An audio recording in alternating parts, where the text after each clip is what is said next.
5 common mistakes startups make when choosing a tech stack and how to avoid them. It just goes to show that your creative has to be good enough to grab someone's attention, right? And that is often the largest challenge, especially on like meta platforms and banner ads, is how do you get the attention? Because that is creative through and through. I want to code and actually learn, not using AI. Where do I start? Glad you asked.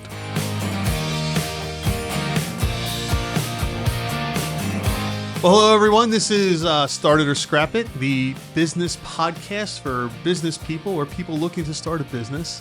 I'm Mike Turkanian. I'm Gummi. That is Gummi most of the time. Most days. Most days he's Gummi. And what we do is we take your questions live on TikTok about starting a business, running a business, or really anything in that nature. And then we try to, we help you out. We give you some answers, some of our experiences and such. Mm-hmm. And then while we're waiting for questions on TikTok, we'll go on Reddit, look at some of the subreddits where people have questions about starting or running a business and try to give them some advice as well. So if you're out there and watching on TikTok live right now, by all means, drop some questions or comments into the comments and we'll be happy to respond to those and talk to you about, whatever it is that you have questions about. So how you been, man? Good. What's been going on? I've been battling a sinus infection. Finally Didn't you have that last week? Yeah. Well, so the thing is with sinus infections is if it's viral, it normally clears itself out, right? Yeah. So I'm at the point now where I have to wait past the 8 or 9 days to see whether it's viral or bacterial. Okay. So found out that I waited the full 10 days. Right. Still had it, kept progressing. So, well, it's time to go get antibiotics. Which I finally did. And it's weird because I'm feeling them working. You're already feeling it work. Yeah, it's weird because places that have had pressure for 10 days, when the pressure goes away, you're like, oh, that's what normal feels like. Yeah, right. Yeah, you're right. Isn't that weird? Yeah, you get sick. You're like, I forget what it feels like to feel normal. Mm-hmm. Yep. Yeah, I know. I've had that. So, well, I just got back. I just landed last night again. I was down in Texas again for work. Just a lot of traveling, and sometimes that's what happens. When you're running a business, you have clients all over the place, you have customers all over the place, and you got to go visit them, and you got to take care of certain things, and it can become monotonous at times. But it's actually part of the reason I decided that our business would focus hyper local. Yeah, is back in a previous life when I was doing marketing for a lot of the big brands and stuff. Yeah, I remember there was a 6-month time frame, and I'm pretty sure I spent more time in hotels in London than I did at my own house. It was pretty bad. Yeah. Right? And you just get to a point where you're like, I don't want this anymore. It's fun for a little while, and it's fun when it's an occasional. Yeah. But when it's constant, it's like. So what was constant for you? How often? So I was going probably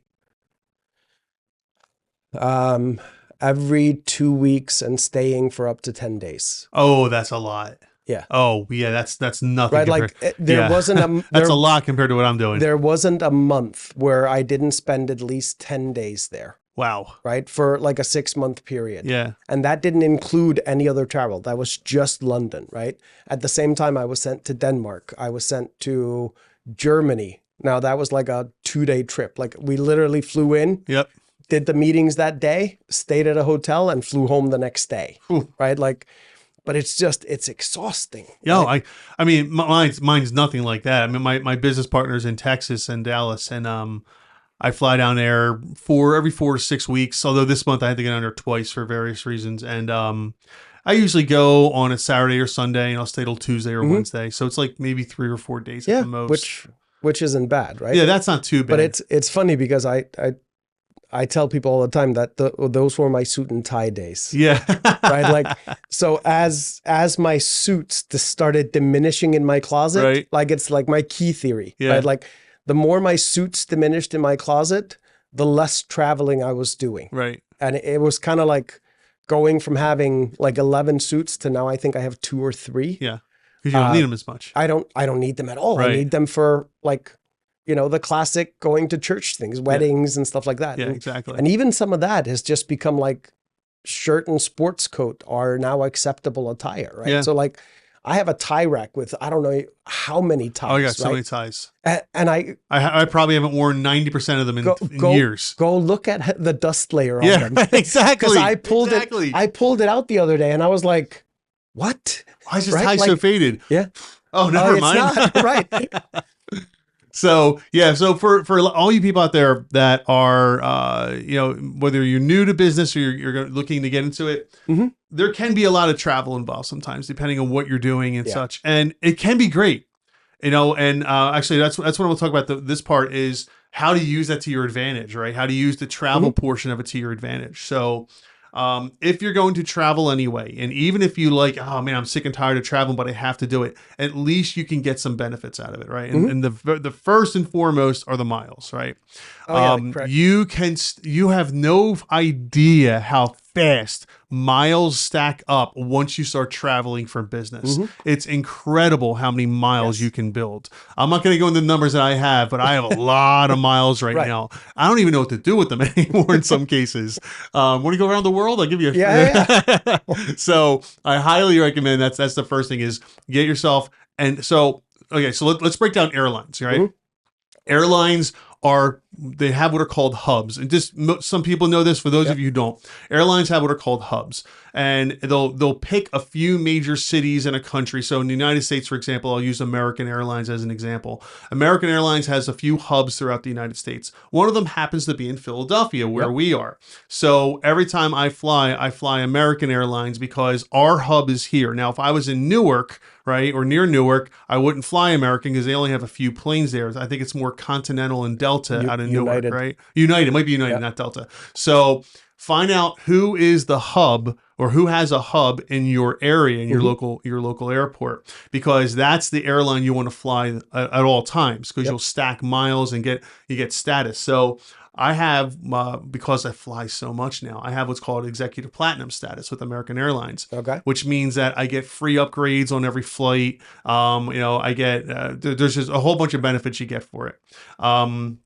And then the next thing is get the airline's credit card. Because if you have the airline's credit card, especially if you're using it for business, those points will stack exponentially faster, right?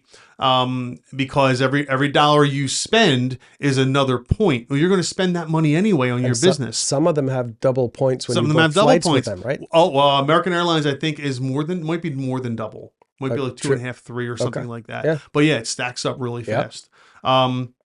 So get the credit card, and then you use the credit card to buy all the stuff you need for your business, and those points stack faster. And then when you need to fly, you'll use that credit card and get double or triple points depending on the credit card.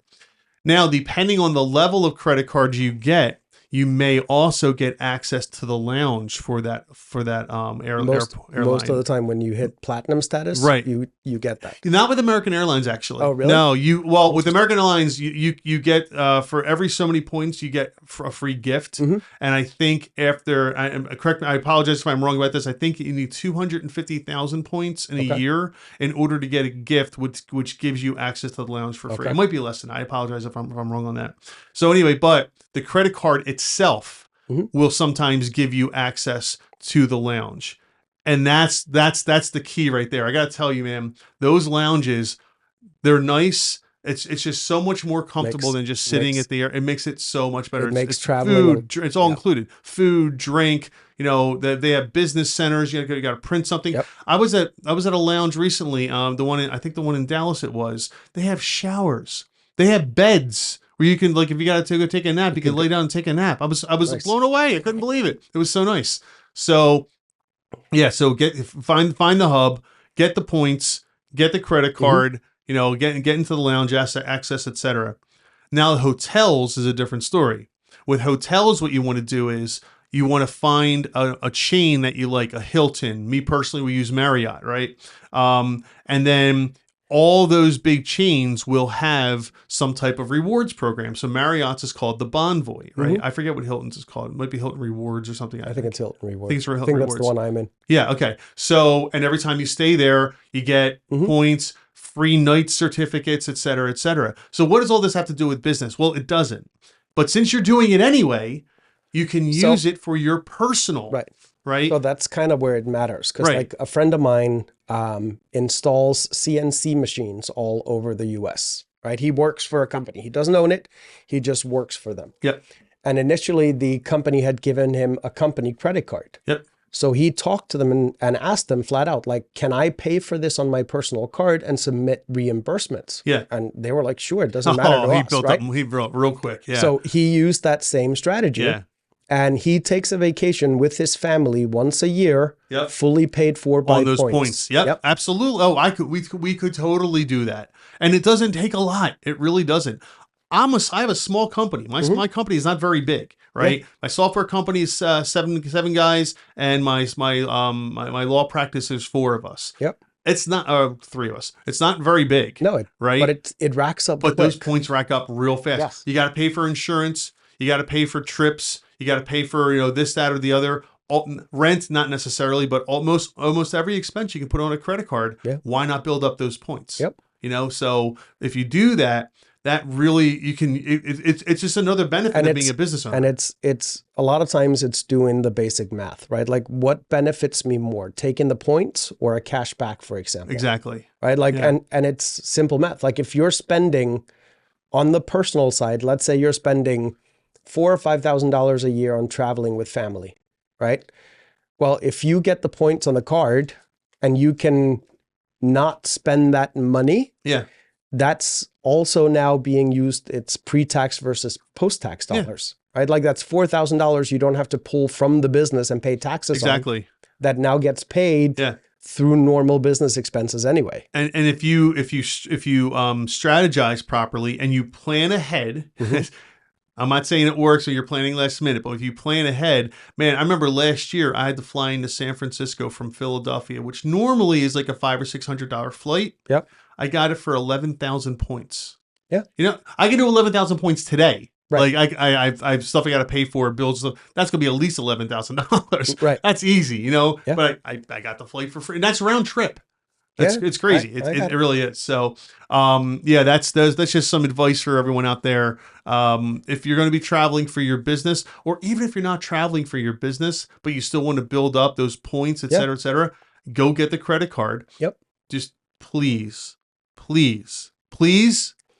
pay it off every month. Yes.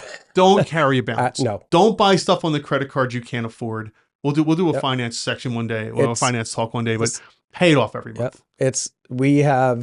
So for my business, anything that can be paid with a credit card is paid with a credit card. Yeah. We limit all ACHs, even though a lot of vendors would prefer it. Right. We still use the credit card for all that stuff. Yeah. Not just because of the cash back, but also for security reasons, right? Like how often do you hear about someone getting access to ACH information and all of a sudden someone drains a bank account from someone? Right. Right. Yeah. So for us, it's a safety thing. And we run 2 bank accounts parallel. So we have an account where we know all of our ACHs come out of. Right. We only keep enough money in there that we know is coming out ACH that month. Yeah. It's not tied to our main account. That makes sense. And it's all. I thought banks also provide like separate ACHs so that money can only go in but it can't come out or something like that. Like to have like one-way ACH numbers. It could be, but like our payroll company, for example, does a pull. Right. Sure. Right. Yeah. So something happened there. Now someone has that and has the ability to pull. Sure. Right. Same thing with our landlord. The landlord has an ACH, but it's a third-party company that provides the service. Sure. Well, that information is now sitting there. Yeah. So. All right, we have a question from Max on TikTok. Thank you, Max. Appreciate it. Anyone else, please submit your questions. Does your marginal utility change depending on where you're going and what you're doing on a business trip? Well, yes and no, right? So if what you mean by marginal utility is what you get out, like your accumulation of points or what you're legally allowed to deduct or things like that. Yes, depending on, let's talk about deductions first. Okay. By the way, not tax advice, not a tax attorney, not a CPA, but I know enough to be dangerous. So, as you take a business trip, so let's say, for example, it's really about the primary purpose, right? The primary purpose of the trip, obviously when I'm going to visit my business partner and we're going to meetings and meeting new customers and things like that, that's all business. That's 100% business. So it's completely something I get to say, yes, this was a business expense. It comes off the top layer. But if I were going down there, say because he's from Philadelphia as well. So let's say the Eagles or the Eagles will be playing Dallas at some point. They're playing I think in November. And I go down there for the game, right? Even though he's my business partner and we're really has nothing to do with business, then that's a personal thing, and we are not allowed to use that as a deduction or a write-off or etc.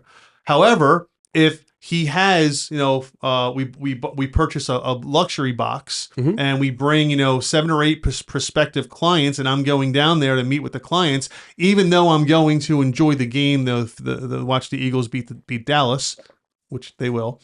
I'm going to enjoy the game.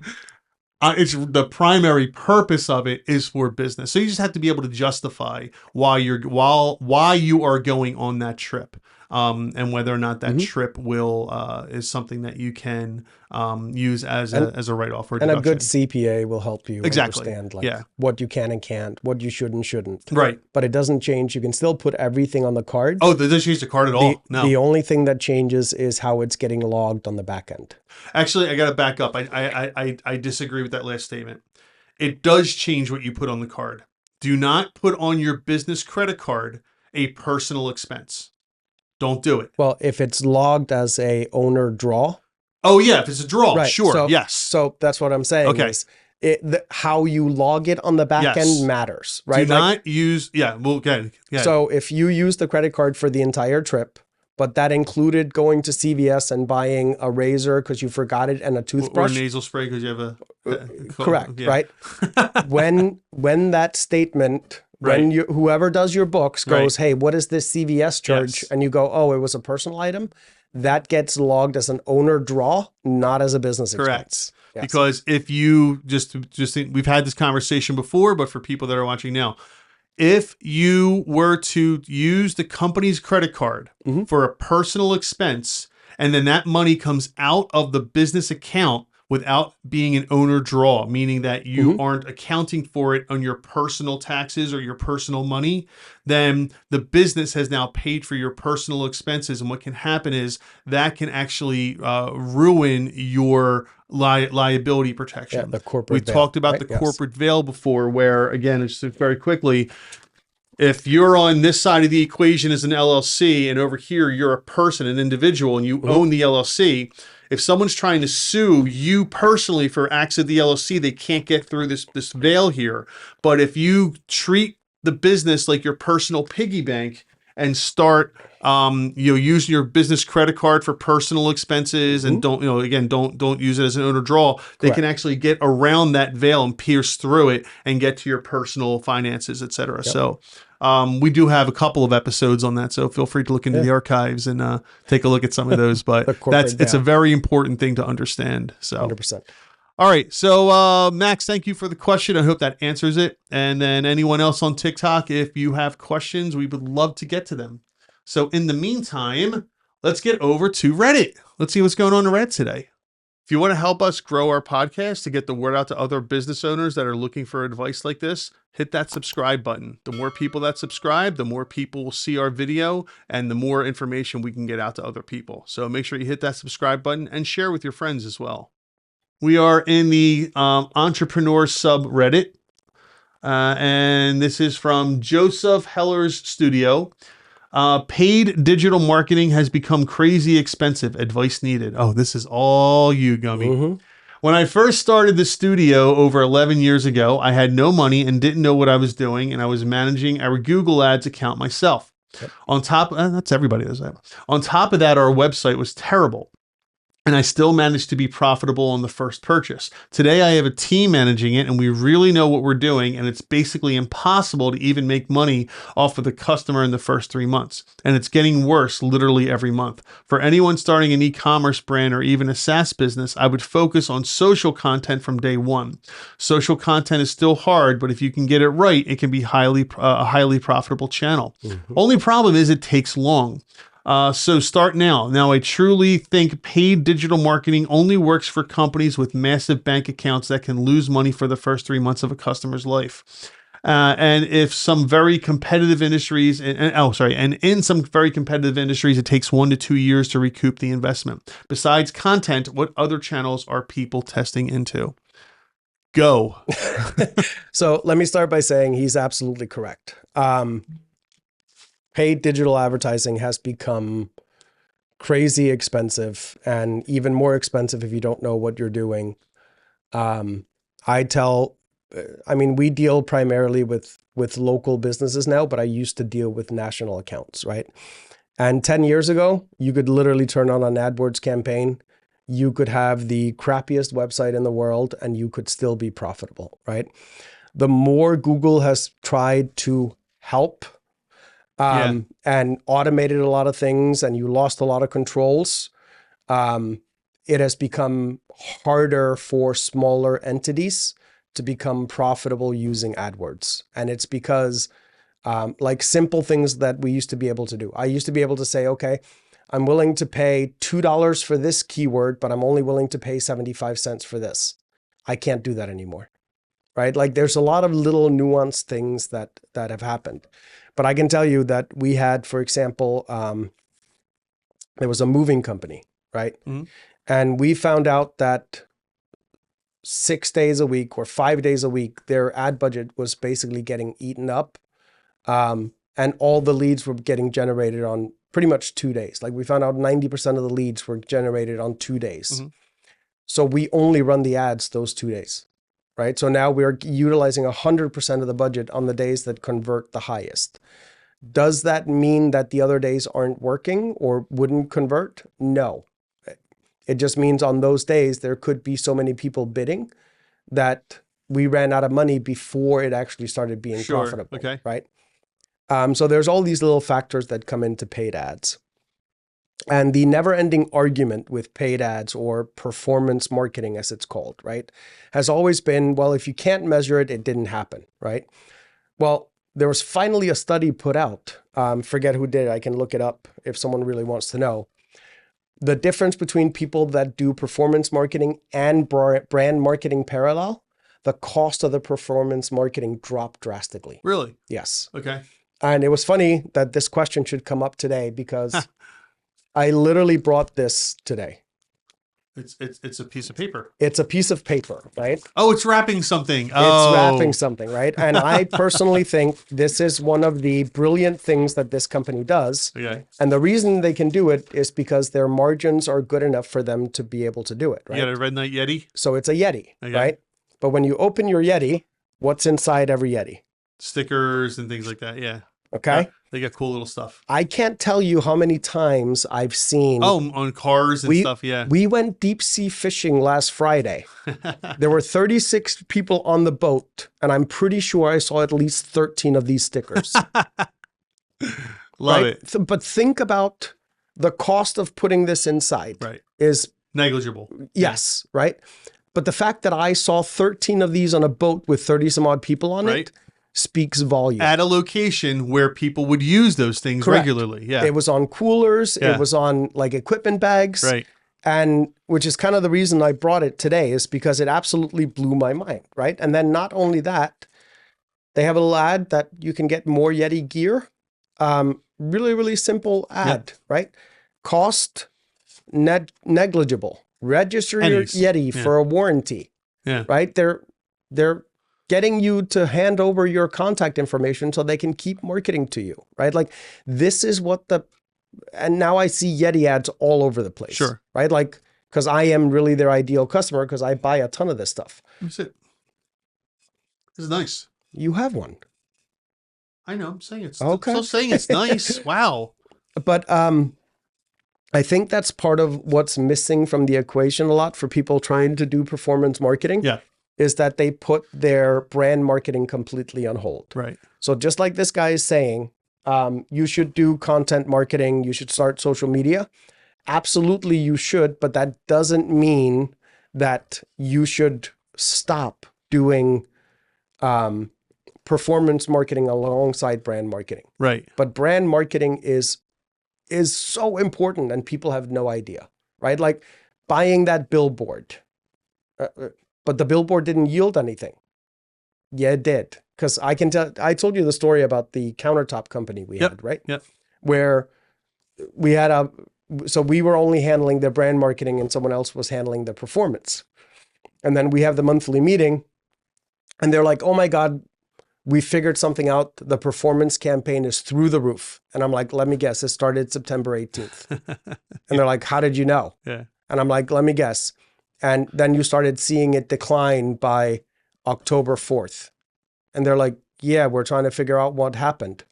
One of the billboards got canceled, right? Like that was literally what was driving a lot of the performance marketing.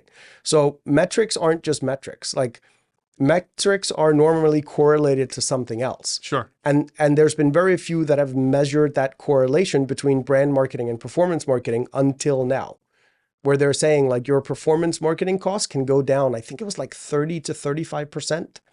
If you do brand marketing alongside of it, which to me is basically saying, take 30% of your current performance campaign and put it into brand marketing, and you're probably going to see better results on the performance side. Yeah.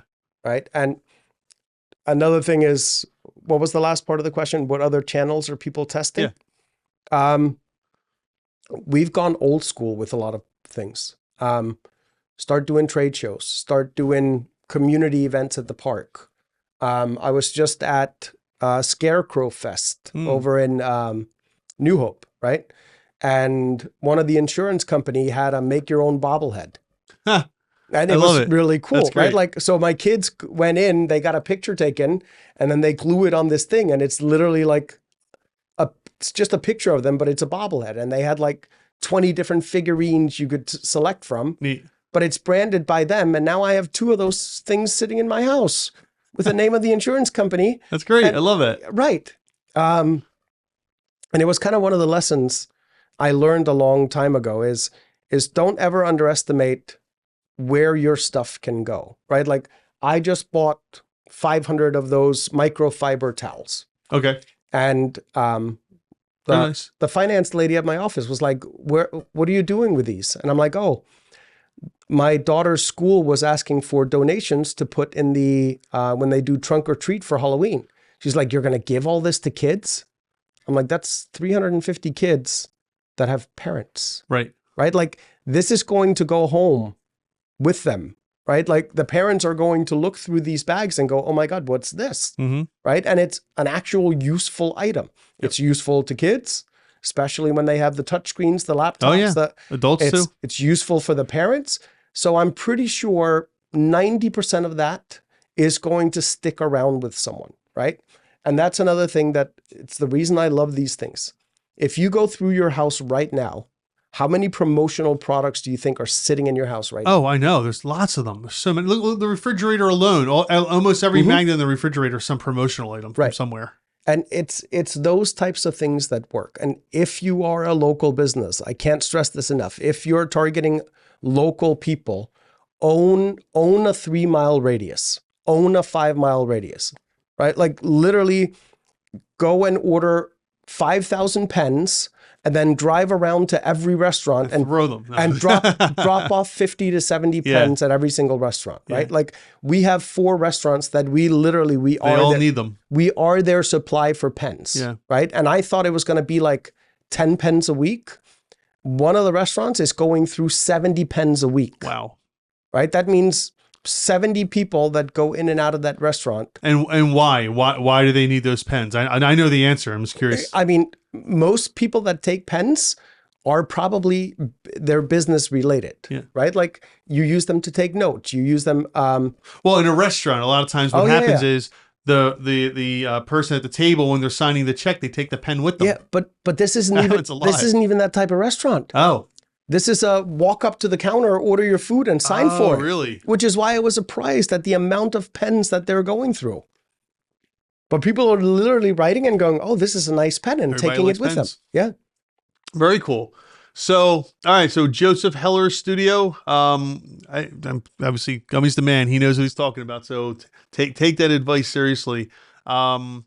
Yeah, look for other channels. Always be creative. That's the thing about marketing is you can always find a creative approach to something. And if you can do something that's different than everybody else, it doesn't even have to be different. It's just do something that people aren't expecting. A lot of times it's going back to basics Yeah. too, right? Like I harp on it all the time. Like if you're a local service, if you don't have door hangers in every sales truck and Right. every work truck, and the workers are putting them 3 doors down in each direction whenever you're doing a job, you're probably missing out on a ton of business, Yeah. right? Because if you have a truck that's fully wrapped sitting in someone's driveway, chances are the neighbors have already seen your name, Yep. right? They may not remember it after that one visit when you were there for half a day, but if they saw your truck and got the door hanger, Yep. you have now probably triple or quadruple the chances of getting them as a customer. Right.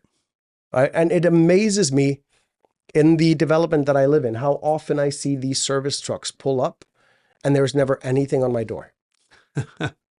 There's never anything in my There mailbox should be, from them. yeah. And there should be. It is such a cheap way, and it takes nominal time. What? It takes you 5 minutes to walk 3 Right. doors down Yeah. and slap them on, right? Exactly. And I did a TikTok video on this a while ago that I just been scrolling through social media, right? And I probably saw 40 paid ads on my social media accounts. I walked out to my mailbox that morning. There was one direct mail piece. Yeah. That's because people don't think it works anymore. And it does. It had all of my attention, right? Yeah. And the funny thing is, as I'm walking back to my door with that one mail piece, Yeah. there's a door hanger on my door. Those 2 companies got 500% more of my attention than any ad that I scrolled through online. Yep. Right? It's in the early 2000s through 2010, it was door hangers and mailers are going out. Mhm. Digital is coming up, and that's going to be the big thing. And now it's shifting back because everyone's so inundated with digital. Everywhere you go, It's constant. on And- your phone, on your Correct. computer, on your television, no matter where you go, I- digital ad, digital ad, digital ad. I get that that's where a lot of people are spending their time. Yeah. But I spend quite a bit of time at home. But even though that's where we spend our time, we've also learned to tune it out. Yes. Like I don't even see the ads. Like we're looking on Reddit right now. Reddit has ads. I don't even see them. Yeah. They're like completely. I'm blind to them right now. Yeah. I mean, it just goes to show that your creative has to be good enough to grab someone's attention. Right. And that is often the largest challenge, especially on like meta platforms and banner ads, is how do you get the attention? Because that is creative through and through. Yeah. All right. So let's move on. Again, if you're on TikTok watching this live, please feel free to ask your questions or leave comments in the comments area, and we'd love to get to them. All right. This is from Berserker_841, who says, how long before pivoting to something else? We get this question a lot. And I just had this conversation with someone we both know. I'll try to keep it short. This is not short. It's kind of short. I'm in a tech/corporate, and I do not like it. Decided to start a one-person web design agency back around March.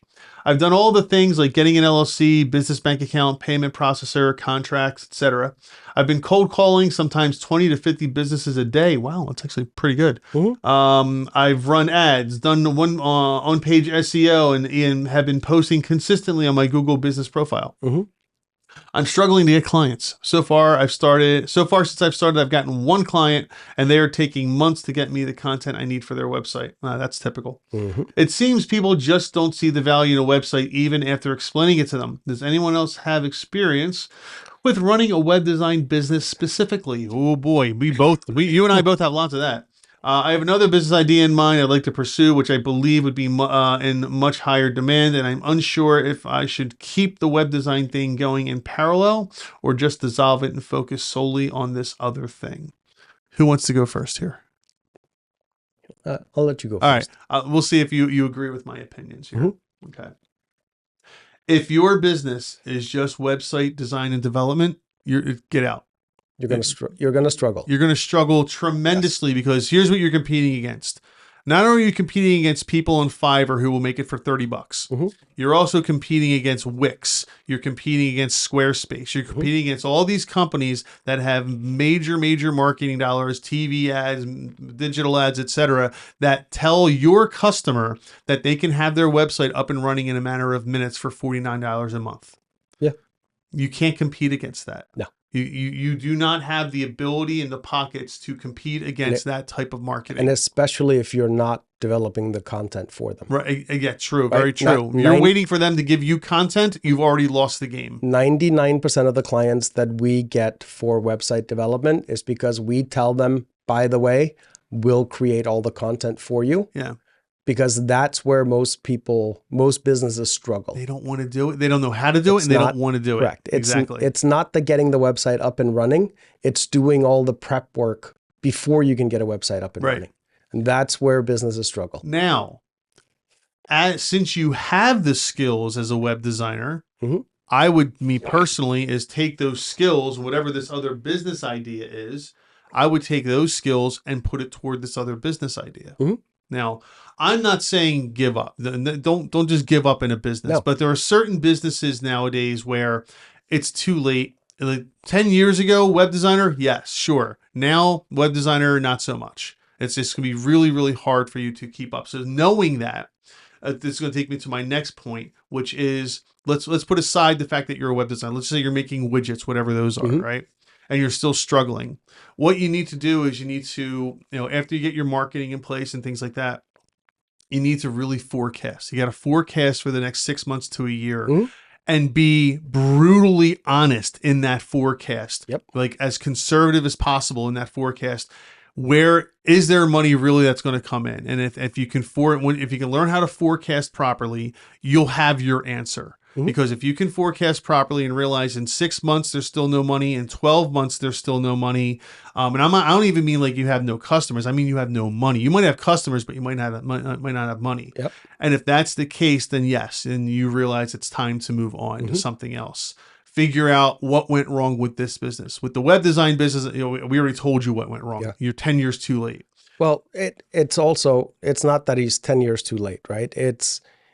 He's trying to sell the product the wrong way, right? Like, we get the vast majority of our web clients through either the social channels or we get them through networking.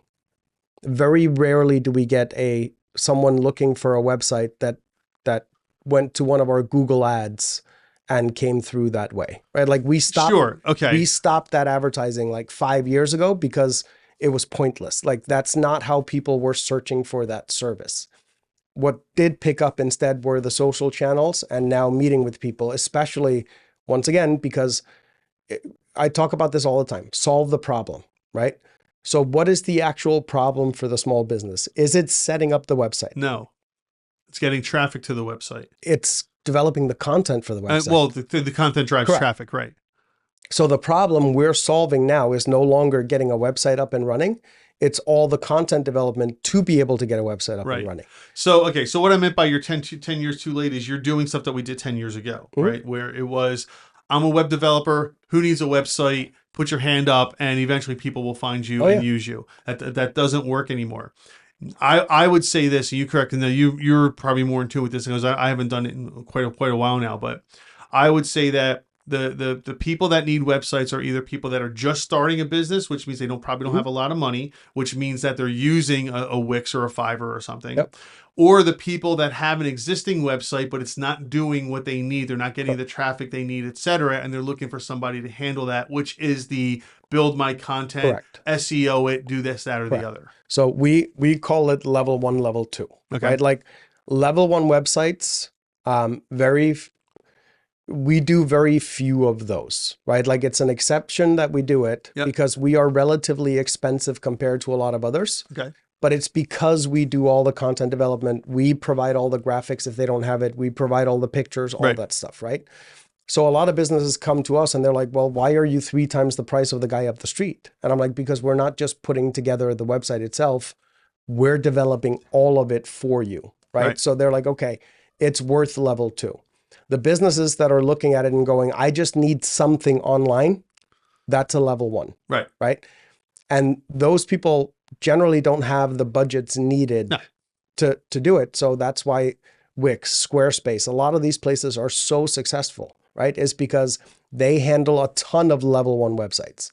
Once you move to level 2, your business is probably already established and you're now going, why aren't I getting more business online, right? And a lot of times the answer is the website. Yeah. It's the problem, right? Like that's become your bottleneck. You now need a level 2 to go through it that actually knows what they're doing on the marketing side of things, the SEO side of things, and developing your site accordingly. Because level 1 sites, great. I tell people all the time, go use Wix, go use Squarespace.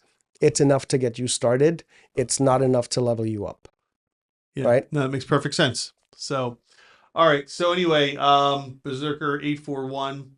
It's not a matter. I mean, it can be a matter of time. Again, I would go back to, for anybody who's not in the web development side of the business, I would say forecasting is a big way to determine if it's time to get out or when it might be time to get out.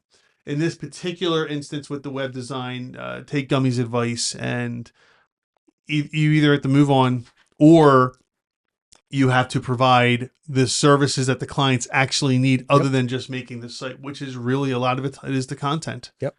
And content's easier to make these days than yeah. ever before. Oh yeah. If you know what you're doing if on you know that what you're site, doing, yeah. yes. So, all right. So good luck with that. All right. Again, if you're watching live on TikTok, hi Ethan. How you doing? If you're watching live on TikTok, please submit your questions through the comment section, and we'd love to answer your questions live on the podcast. In the meantime, this is from Devout Tech, who says 5 common mistakes startups make when choosing a tech stack and how to avoid them. Would you please share a clear breakdown of mistakes like over-engineering, ignoring scalability, or not considering long-term maintenance?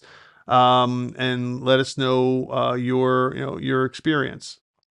Well, yeah, okay. So let's change that a little bit and just talk about just generally how to choose a tech stack, right? How do you choose how you're going to build the software?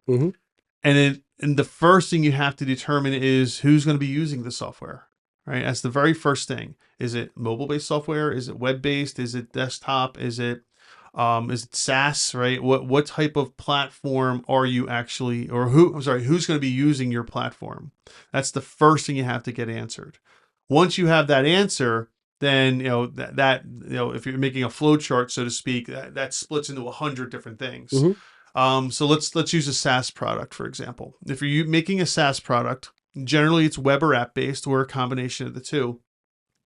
The back end doesn't really matter. Your tech stack is whatever you're fluent in, whatever you're more efficient in. Doesn't matter if it's Python, if it's PHP, if it's .NET. It doesn't make a difference because it's the back end, and all the back end, not all the back end does, but the back end's primary job is to do all the heavy lifting and provide the content for the front end to display, right?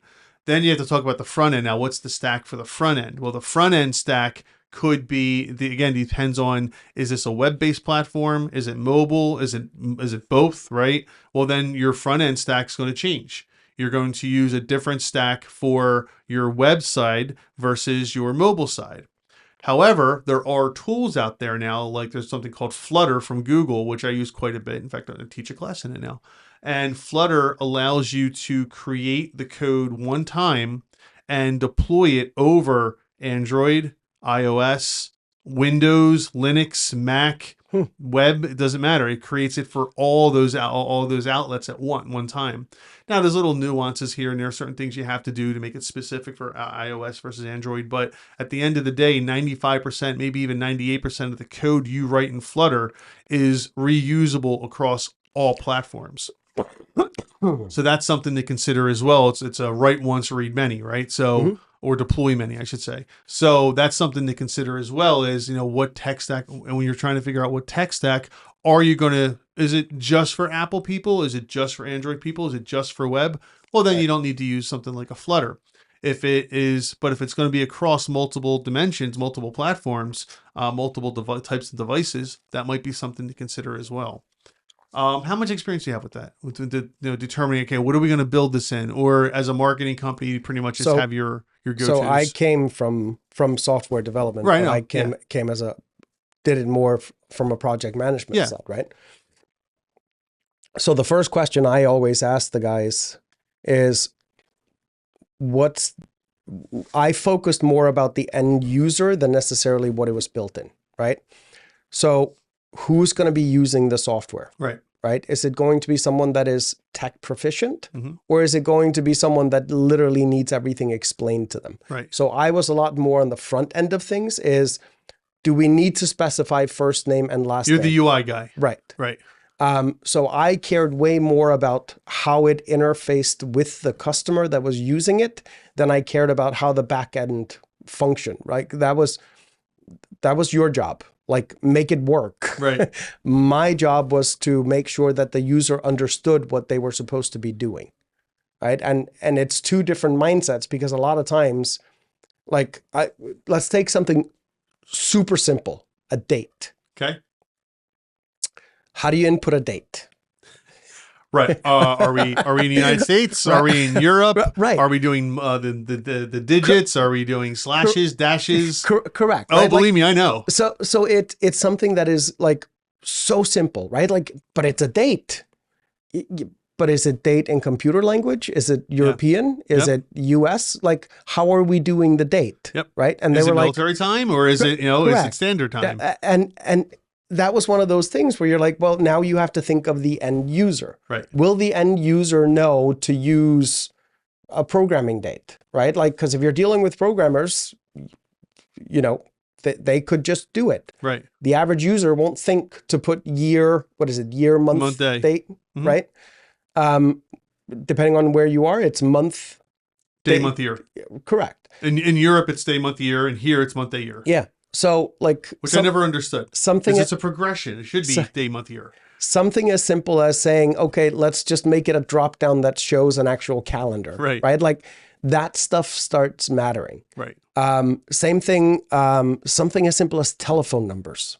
Oh, it's not simple. It's not simple at all. And we've had users where we're like, okay, this is a 10-digit field, right? But people are used to going. But it's not. Right. So like if you're in the US only, maybe. Correct.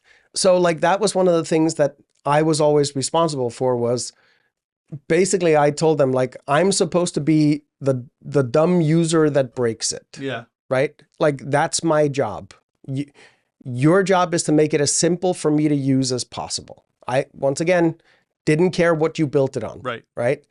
And then once we got all of that done, my question was always, okay, this works perfectly with one user. What if we have a super user, an admin, and end users?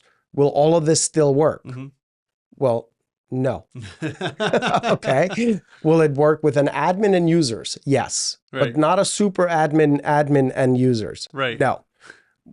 Okay, let's play the game of who's going to be using it. Are we going to need a super admin? Right. Right? Is there going to be someone that ultimately has to control who's an admin and who's not, right? And those admins then get control of their users. Yes. Well, then we kind of have to build it that way, right? And now you're second tier. How easy is it for the super admin to assign admins and what rights they have, right? Like, it's never ending. Right. Right. And so I was always focused on that side of things, but so basically we cared about the over engineering and the scalability from a user experience point of view, not the back end point of view. So I used to, back in my development days, I used to have to give presentations to boards and, owners and stuff about, hey, this is how long this takes, et cetera, et cetera. And I can't remember, I did it a lot, and I should remember the exact details, but I don't. I used to be able to explain to them why adding a single checkbox to a web page could take 8 hours of time to do. Oh yeah. Right. And I think you're just putting a checkbox there. Yes, we are just putting a checkbox there, but that checkbox is going to have so many ramifications on so many other things. Yes. So when you're talking about stuff like dates and stuff like that, back in the day, so nowadays, if you want to put a date field onto a web page, you literally just say the type is date. Correct. And it does all the functionality for you. Yes. But back in the day, you had two types. You had text type and password type, and Yes. that was it. And your text type would be you would, for a date field, Yeah. you then would have to write regular expressions and all this stuff to accommodate for, well, what if they put the date in this way? What if they put it in this way? And it could take hours just for a single date field. Yes. And people didn't understand that. So No, nowadays it's simple. Type yeah, people's date and it does it for you. It's the same thing. A lot of people don't understand if you add an and if statement. Right. Right. So if they do this, then they should also do this. Right. Or if they do this, this should not happen. Yes, Right. right. Or negation, things like that. There's so much involved. And it's funny because like I've worked with a lot of programmers in my life, right? And I always ask the question, what happens if it breaks? Right. Right. And the answer I always get from programmers is, well, it's not supposed to break. Yes, but it's going to, and when it does, correct, what happens? Correct, right? Like that was always my thing is, so what happens if it breaks? There's no such thing as infallible software. What if I'm in the middle of booking my travel plans and I've now selected my airline and I've selected where I want to stay and I've gone through the process and something errors out? Do I have to start over? Yeah. Well, it's not supposed to do that. Well, right. But it will. But it will, and when it does, Correct. What happens? Yes. So it's very interesting, you know, because software development is always two sides. Yeah. It's functional elements and it's user. So anyway, mistakes to avoid when starting a tech stack. We can have a whole hour conversation on just that. You and I said the same thing. Who is going to use the app? Yep. Figure that out first and foremost. That's the one mistake you can't avoid. Correct. Who is going to use the app? Don't make the mistake of building the app and then saying, okay, this is for people to start using now. Find out who's going to use it first. Yep. And then build the app based on their preferences and what kind of people they are. 100%. All right, we got something from Ryan on TikTok. Hi, Ryan. Thanks. I want to code and actually learn, not using AI. Where do I start? Glad you asked. That's all you. That's all me, man. All right. So Ryan, I'll give you a little bit of my history. Although doesn't really come into play today, I guess, but I'll give it to you anyway. So, when I was 9 years old, I got a Commodore 64. Yes. 64 bits of memory. Woohoo. Do you know what's funny though? Because like my very first computer was the BASIC. Okay. The Atari.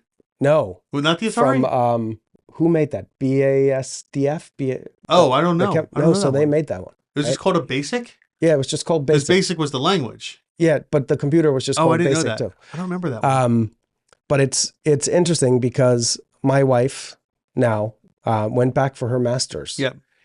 And she had classes that she had to select. Yep. And she had all kinds of options. Do you know what she picked? Python. Cool. Great language. Great language to start with, too. Very good. That was kind of like, so as she was working on all this stuff and doing things, she's like, this just kind of makes sense. Yeah. Right. And I was. Oh, it does. It totally does. People are afraid of programming languages. They are nothing but English. Right. And it was. Well, whatever language you speak. It was interesting because I was thinking back to like when I used to program like back in the day on those basic things. I went and like looked at what she was doing and stuff. And I'm like, this is so easy compared to what it used to be. Oh, today, especially today. Right? Yeah. So anyway, all right. So Commodore 64 comes to my house, and what they used to do back then is they had these magazines. And in the magazines, it'd be all about computers and stuff like that. But every one of them would have at least one, sometimes as many as 5 programs that you could literally line by line, the entire program, and you would put it into your computer and you would save it and it would tell you how to run it. And it was either a game or an application or something like that.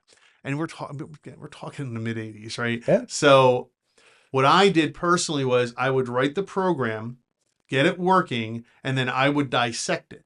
Okay. And I would start saying, okay, how do they do this? How did they do that? And then I would try to build my own programs using the logic that I learned from that, right? Yep. I'm 9 years old. What do I know? It worked very well. I wrote actually a lot of really cool programs back then. Every once in a while, I don't have it, but every once in a while, I like want to go find a Commodore 64 and code on it because it was like, it's brings back to my childhood. Anyway, so then, okay, so years go by, I go from basic to C and I'm start learning C++. I get into college and that's really when the web started taking off and immediately HTML was like, was like just a dream. It was great. Wow, this is so cool. Immediate results, no compiling. Are you Yes. kidding me? This is great. And then from HTML, I went and started learning ASP, and there was a programming language back then called Cold Fusion. And I learned Oh my that. God. Yeah, well, Cold Fusion is still around I today, know, but now it's but called Lucy. yeah. Well, it's not called Lucy. Lucy is the derivative of Cold Fusion. Yeah. And then eventually .NET, et cetera, et cetera. Mhm. And then mobile came out, and then I started learning iOS and Android, and so it's a progression. But here's the key, Ryan. Here's the thing: learn one language. Yep. Right.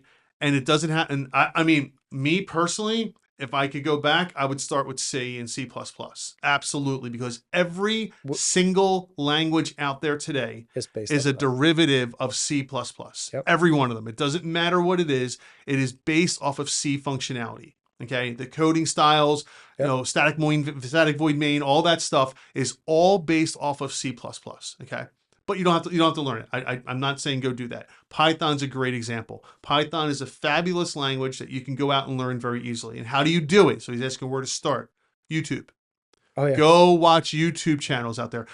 So when I was learning iOS, like I had been developing for 20 years at that point, and I was trying to learn how to develop and for Apple, specifically for Apple at that time. And there was, I'm gonna give a shout out to the guy. His channel is the Rebeloper. That's this Russian guy who teaches you how to code for iOS. Mm-hmm. It was phenomenal. I mean, it was so, and you got to find you got to find the teaching style that you like. Yes. So I watched a bunch of different people, and I didn't like the way they taught, but this guy in particular was great for me. Mm-hmm. Worked wonders for me. I swear we must have grown up the same way, because even though he was in Russia and I'm here, he could speak my language, Yes. so to speak. And that's what you have to find. But YouTube is of course, a fabulous resource for this. You can find people that have 2, 3, 4, 500 videos on coding in Python. Oh, yeah. And it's the same person teaching you. And you'll start from the basics all the way through, making enterprise level software. We use it all the time for various things, Yeah. right? Like my brother is actually a teacher, and it was funny because we were having this YouTube conversation the one time, and he goes, YouTube is the best thing ever for teachers. Oh my gosh. And I was like, what do you mean? He's like, if I'm explaining something to a kid and he doesn't get it, there's going to be a YouTube video where he's just going to go, yeah, that's how it works, right? But sometimes he'll have to watch 10 of them. Yes. But eventually he'll get it. Yes. That happened to me recently. So, not recently, I would say about 4 or 5 years ago, I was off topic. I was really trying to understand quantum mechanics, right? Or not quantum mechanics, quantum computing. Quantum computing. I was really trying to understand quantum computing. Yep. Before now it's mainstream, but Yeah. back then, 5, 6 years ago, it was all new and didn't make a lot of sense. And I probably watched 100 videos on it, and I kind of got it. Mm-hmm. And then someone did a TED talk on it. And by the way, if everyone out there on TikTok and people watching this later on, TED Talks are just a world of information. Oh, yeah. I mean, they're so great. Especially if you're getting started on a new topic. Yeah. TED Talks are phenomenal. So anyway, so someone did a TED Talk. It was like a 15-minute TED Talk on quantum computing, and I just got it. It made sense from that point forward. I love quantum computing. That's a whole other thing. That got me into quantum physics now, and I love nerding out on stuff like that. But anyway, point being, Ryan, YouTube, my friend, YouTube will teach you everything you need to know, right? And then once you understand how to do it, YouTube is a good resource again, but then you start going into development communities like Stack Overflow and things like that. And I explained this to my students this morning, actually, in my coding class. I told them, I said, no software developer knows it all. No. They don't even know half of it. They might not even know 20% of what they need to know to write that program. But what they do know is they know how to research. Yes. They know what they need to do. They just might not know the syntax, or they might not remember, I did this 5 years ago. I don't remember how to do it now. That's why you go online and you use like platforms, like I said, like Stack Overflow, et cetera, et cetera. There's tons of them out there. And you ask your question, you find questions that people have already asked. Yeah. I guarantee you 95% of the time, someone has that exact same problem you have, and that question's been answered 10 times over. 100%. Yeah. We use YouTube. Like when I take on a new person, depending on what role they're in, I will literally send them 7 YouTube videos and go, hey, watch these. Yep.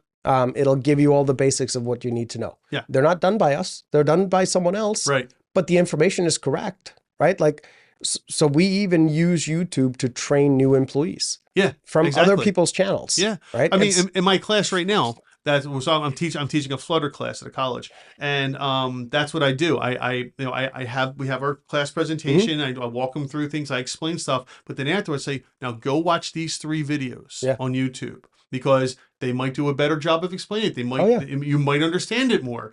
Or it's just additional resources for you to look at. Absolutely. Yeah. I think it's underestimated. So Ryan, what a great question for me anyway. I really do enjoy it. And I like that you said not using AI, because I got to tell you, it's not yet anyway. AI is not quite ready yet to develop usable code. I'm going to say use that as an assistant teacher. Yeah. If there's something you don't understand. Not a teacher. I wouldn't use it as a teacher. What I would do is I would say, if you write code and it doesn't work, yes, put it into AI. What's wrong with this?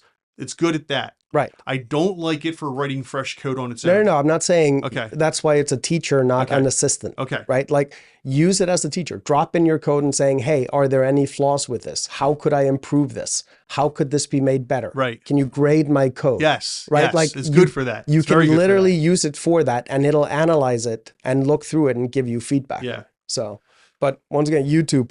Yeah. YouTube is. So thank you for the question, Ryan. Besides all the new stuff you discover on YouTube. Oh. Like it's a rabbit hole. I mean, we were talking about music on that, right? Yeah. Remember? It's like that's also how I discovered. And that band leads you. I discovered Arnold Palmer, the half lemonade. You got me again. You got me again.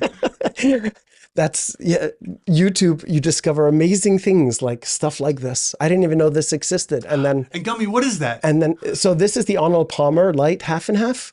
And is that from Arizona Teas? It's from Arizona Iced Tea, and it is absolutely phenomenal if you haven't tried it. So what's so great about it? I don't know. It's just nice and refreshing, especially over some ice. And is that the half tea, half lemonade one? That is the half tea, and half that's the lemonade. light version. This is the light. So it has fewer calories. I have the diet at home because I drink more of it at home. So like I'm calorie conscious. What's the difference between diet and light? About 140 calories. Okay. Is diet no calories or? Yeah. Okay. So.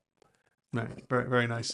Gummi getting his sponsorship for the non-sponsor. You didn't think I wasn't going to sneak it in again, did you? I wasn't even thinking about it, but somehow that's why I said you got me again. You did that last week too. So Arizona is not our sponsor, ladies and gentlemen. Although as much as Gummi would love them to be, they're not our sponsor. He just really, really, really, really likes their teas. Yes. So, all right, man, that's an hour, buddy. I know. That's crazy how fast this goes. So TikTok, thank you so much for watching. We will be back here Tuesday next week, because I leave Tuesday night. So we will be back here Tuesday next week, 11:30, 12 o'clock, somewhere around that time. Yeah. So please watch us. And but we're normally here on Wednesdays. Yeah, normally. And as we get into the winter more, I have a feeling that schedule is going to get more consistent. Oh, very much so. Absolutely. Summer's like juggling things. Well, summer's golf time for you, so we never know when you have golf tournaments and such that you have to go to. But Wednesdays are normally like the in-between day. Yeah. Because there's hardly ever any golf outings on a Wednesday, and very few people want to actually go play on Wednesdays. It's weird. Like golf outings are normally Mondays or Thursdays. Okay. And then most of my friends seems to want to golf either on a Thursday or a Friday. Oh, okay. Right, which is not uncommon. But very cool. All right, TikTok, thank you so much for watching live. We appreciate all your questions. Thank you to Ryan, to Max for your questions today. And everybody else, don't forget to hit that subscribe button, the like button, share this with your friends. Anybody you know looking to start a business, have them give us a watch. We really do. We do want everybody to succeed. With that, Gummi, take care, my friend.